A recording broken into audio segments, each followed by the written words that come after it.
Capítulo 17. Como o ensino militar ajudou a definir a sua vida? A resposta de Robert. Há 3 razões que me levaram à escola militar. Quando tinha 10 anos, meu professor da 5ª série fez com que estudássemos a história dos grandes exploradores: Cristóvão Colombo, Fernando Cortés, Fernão de Magalhães e Vasco da Gama. A leitura desses livros inspirou-me a querer navegar pelos mares e explorar o mundo. Aos 13 anos, enquanto as outras crianças entalhavam saladeiras para dar de presente às mães, convenci meu professor de artes a deixar-me construir um barco de madeira como meu projeto de marcenaria. Elaborei o projeto e passei os meses seguintes alegremente construindo meu veleiro classe El Toro, de 8 pés. Aquela foi uma das poucas matérias em que tirei um A. Passei alguns dos dias mais felizes de minha vida navegando em meu veleiro em Ilubai, perto da cidade onde cresci. Sentado em meu barco,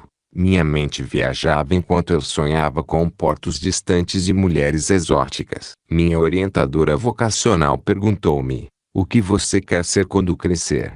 Respondi: "Quero ir para o mar, viajar para lugares exóticos, como Tahiti, tomar cervejas e ir atrás de mulheres." Em vez de ficar zangada comigo, ela disse: "Tenho apenas a escola para você." Então pegou um folheto da Academia da Marinha Mercante e disse: "Dê uma olhada nisto. É uma escola difícil, mas se você realmente quer ir para o mar, este material ajudará a entrar na academia."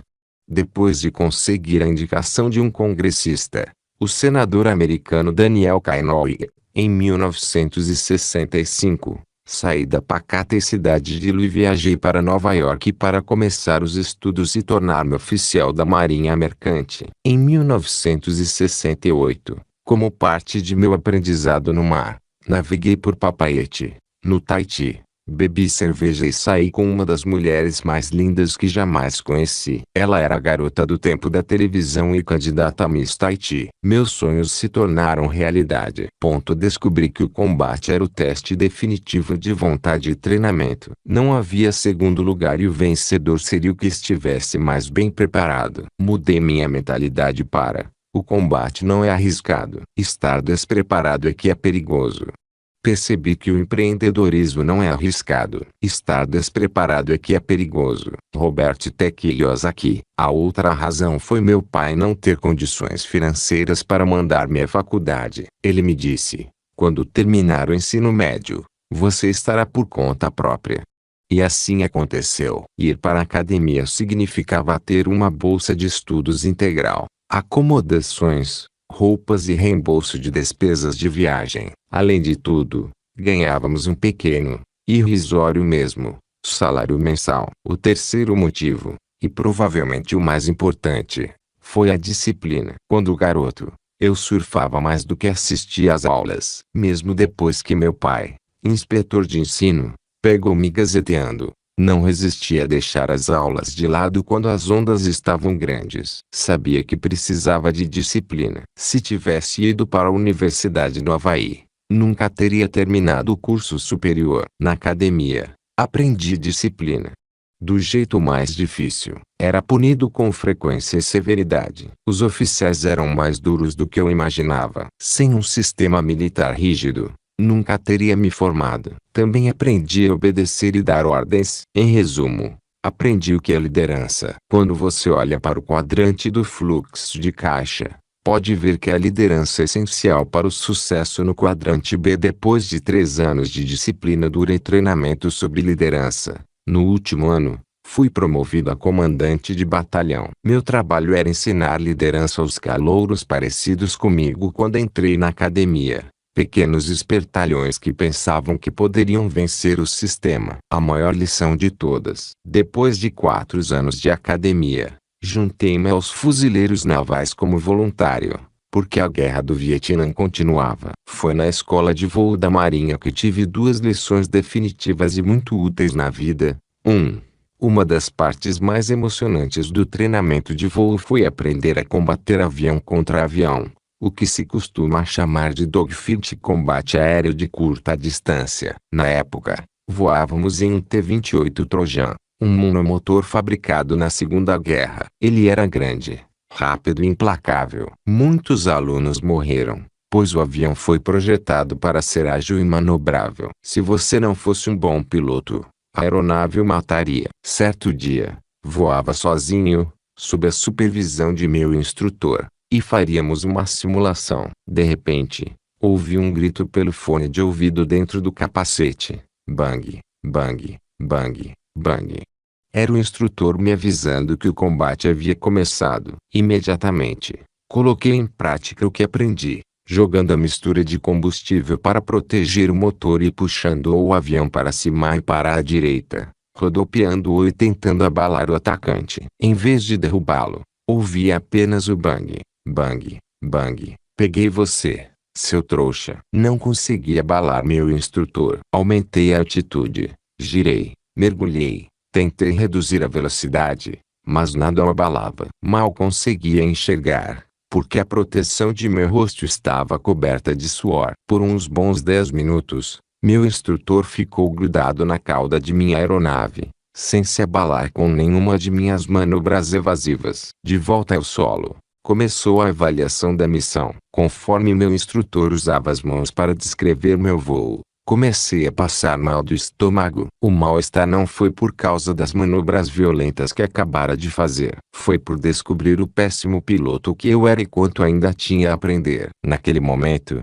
meu instrutor disse algo que me acompanha até hoje. O problema deste negócio é que não há segundo colocado. Somente um piloto permanece vivo.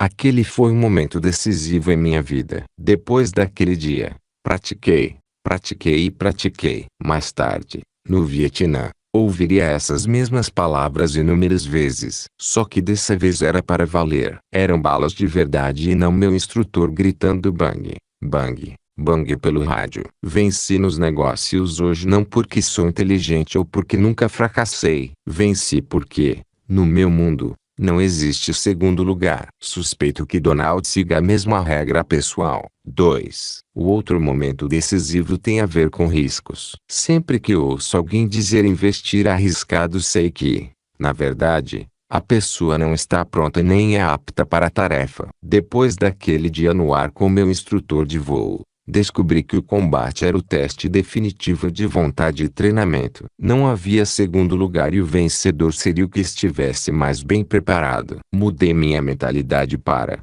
o combate não é arriscado. Estar despreparado é que é perigoso. Nos negócios e nos investimentos, sou um fanático a respeito de prática e preparação. Pratico para reduzir o risco. Melhoro minhas habilidades para reduzir o risco. Estudo para reduzir o risco. Jogo para ganhar. E o prêmio vai para quem joga com o mínimo risco e a maior confiança. Se tiver de assumir um risco, ele deve ser mínimo. Antes de investir com dinheiro de verdade, em meu primeiro contrato imobiliário, participei de um workshop para investidores. Seguindo o que aprendi, analisei uma centena de contratos. Em todos os lugares aonde fui no Havaí, os corretores diziam: você está procurando algo que não existe. Após meses de procura, finalmente descobri um pequeno negócio na ilha de Maui. Era um imóvel de um quarto em um condomínio, perto da praia, por apenas os $18.000. Era o meu primeiro investimento. Desde então, tenho analisado dezenas de milhares de investimentos possíveis e comprei somente alguns deles. Depois que perdi minha empresa de carteiras de velcro, voltei para a disciplina do estudo, prática, estudo, prática. Percebi que o empreendedorismo não é arriscado. Estar despreparado é que é perigoso. Entender que, no meu mundo, não há segundo lugar e perceber que o maior risco é estar despreparado foram insights que fizeram enorme diferença em minha busca pela riqueza. A maioria das pessoas investe dinheiro e não investe tempo. Donald e eu investimos muito tempo antes de aplicarmos qualquer montante em dinheiro. Nós nos preparamos para investir. Percebi que o empreendedorismo não é arriscado. Estar despreparado é que é perigoso. A resposta de Donald, embora tenha sido enviado para o colégio militar porque era um garoto um pouco agressivo, o que aprendi lá há pouco tem a ver com disciplina e como canalizar minha energia de modo mais eficaz. e muito a ver com aprender a arte da negociação. Foi uma excelente lição de negócios disfarçada. Um ex-sargento de recrutas dos fuzileiros atravancou meu caminho e percebi que nunca poderia me igualar a ele, tampouco enfrentá-lo fisicamente. Então, teria de usar a cabeça para lidar com a situação. Tinha de saber lidar com o sujeito de algum jeito, e recusava-me a desistir. Portanto, tentei descobrir o que poderia colocá-lo do meu lado. Vi minha primeira oportunidade. Eu era um excelente jogador de basquete e capitão da equipe, e ele era o treinador. Sabia que poderia deixá-lo numa situação agradável se jogasse bem, e foi o que fiz. Tínhamos um excelente time e aprendi a liderar com eficácia. Esse foi o primeiro passo. O segundo foi mostrar-lhe que eu o respeitava, o que não foi difícil, porque o respeitava mesmo, mas que não deixaria intimidar-me. Acho que ele respeitou minha atitude e percebeu que seria inútil me perseguir. Assim, encontramos um ponto forte em comum e estabelecemos o respeito mútuo. Essa foi uma grande lição empresarial, especialmente em negociação. Ambos saímos ganhando. Até hoje, sou amigo de meu ex-sargento nos fuzileiros, Theodore Dobias, e conhecê-lo na Academia Militar de Nova York foi um lance de sorte para mim. Lá estava eu, a caminho do colégio militar, a princípio sem a menor empolgação. Mais tarde, percebi que gostava dos desafios e da disciplina e nunca perdi o respeito pelo que aprendi ali. As pessoas que me conhecem sabem que odeio me atrasar e que também não gosto que os outros se atrasem. A escola militar ressaltou o que meu pai sempre nos ensinou, que devemos demonstrar respeito. Respeitava o Sr. Dobias e isso foi bom para mim. Aprendi a respeitar o tempo, o que também me foi muito. Estava pronto para trabalhar com ele depois desse treinamento. Outra lição importante do colégio militar foi que desculpas são inaceitáveis. Aprendi a não choramingar e, sim, a manter o equilíbrio e a perseverança. Quando enfrentei dificuldades e pressões mais tarde em minha vida, recusei-me a desmoronar. Sabia que o melhor jeito de lidar com os problemas era simplesmente seguir em frente, persistir e continuar procurando soluções. Essa foi uma boa lição aprendida na vida militar. Enquanto estava no colégio militar, meu pai pegou o hábito de enviar-me citações de inspiração a cada semana. Lembro-me de várias frases e elas continuam me inspirando até hoje, como estas, por exemplo: quem não sabe obedecer não sabe mandar. Aristóteles. Nunca diga às pessoas como fazer as coisas. Diga-lhes o que fazer e elas o surpreenderão com sua ingenuidade. Georgias. Platão não é capaz de comandar quem não consegue se impor. Sófocles. Somos aquilo que fazemos repetidamente. Excelência, então, não é um modo de agir, mas um hábito. Aristóteles. Percebi que meu pai estava instilando valores sobre liderança ao selecionar essas gotas de sabedorias de épocas diferentes. Essas lições ficaram em meu subconsciente e vêm à tona para ajudar-me em situações às quais se aplicam. É por isso que ainda gosto muito de citações. Elas podem acertar em cheio contra pensamentos negativos ou confusos. Quando as pessoas me ouvem citar ou referir-me a vários grandes pensadores da história, sabem que isso é algo que começou em minha juventude e que permanece até hoje. Tudo começou quando eu estava no colégio militar. Outro momento decisivo dessa fase de minha vida tem a ver com a história. Tive um colega que estudava a Segunda Guerra Mundial por conta própria. Era fã da matéria e aluno dedicado. Um dia eu lhe disse o seguinte: você deve ser um especialista na Segunda Guerra Mundial, depois de passar esse tempo todo estudando o assunto. Sua resposta foi tão marcante que jamais me esqueci. Não, eu apenas percebi o quanto ainda não sei.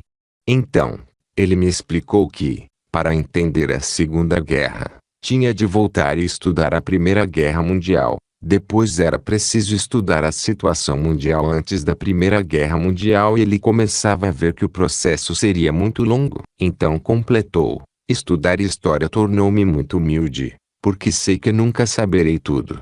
Vindos de alguém tão letrado como ele, esses comentários me impressionaram bastante. Quanto mais você aprende, mais descobre o quanto ainda não sabe. Donald J. Trump. Como resultado, passei a estudar história em meu tempo livre e tentei ler o máximo que pude. Comecei um hábito que mantenho até hoje, que é o de me perguntar: o que posso aprender hoje que não sabia antes? Essa é uma maneira de manter minha mente curiosa e alerta. Aristóteles estava certo. Excelência pode se tornar um hábito. Quando entrei na Wharton, anos mais tarde, descobri que meus hábitos do colégio militar me ajudariam muito. Como mencionei antes, passava meu tempo livre estudando o setor de imóveis e execuções de hipotecas, e tudo o que caía em minhas mãos sobre o assunto. Tudo além do currículo obrigatório. Não queria ser aprovado por fazer o suficiente. Queria fazer mais e vi que estava preparado quando saí da faculdade para o mundo real, onde muitas vezes o suficiente não é bom o bastante. Como diz um dos grandes filósofos gregos que meu pai me apresentou, eis uma última e definitiva lição que aprendi no colégio militar: vencer a si próprio é a maior das vitórias. Platão aprendi a fazer parte de um todo. O colégio militar deu-me a oportunidade de entender como fazer parte do panorama geral sem perder a identidade. Isso foi uma grande vantagem nos negócios e permitiu que eu me rebaixasse, quando necessário. Às vezes, o quadro fica mais claro se você se afasta dele. Essa é uma grande lição. Alguém me disse certa vez que eu era um pouco como um camaleão quando se tratava de negociação, que eu era capaz de mesclar-me e afastar-me novamente. Essa capacidade é fruto de minhas experiências no colégio militar. A maioria das pessoas me vê como um sujeito duro, o que é verdade. Essa é outra vantagem advinda dos tempos do colégio militar. Não gosto de reclamar. Posso ser obstinado e às vezes não arredo o pé. Se fiz minha parte, se trabalhei com afinco e fui aplicado, então sei que estou com tudo para me defender. Posso ser um adversário difícil. Dada a minha apreciação pelas citações, terminarei este capítulo com uma frase de Vince Lombardi, lendário técnico de futebol americano, nomeado ao Hall da Fama da NFL, a liga profissional norte-americana. A qualidade de vida de uma pessoa é diretamente proporcional a seu comprometimento com a excelência, a despeito do campo de atividade por ela escolhido. Sua resposta: o que você aprendeu no colégio militar ajudou você a definir sua vida. Talvez você não tenha estudado em instituição militar, mas pode ter participado de um grupo de escoteiros, bandeirantes ou outras entidades do gênero onde aprendeu a importância da disciplina e da liderança. Você tirou algum proveito dessas experiências? Ou, então, como poderia beneficiar-se do uso da autodisciplina e de habilidades de liderança em sua vida? Sublinhado, em que áreas de sua vida você se daria bem se tivesse mais disciplina, por exemplo, na gestão de sua equipe ou na administração financeira? Ou habilidades de liderança. Sublinhado.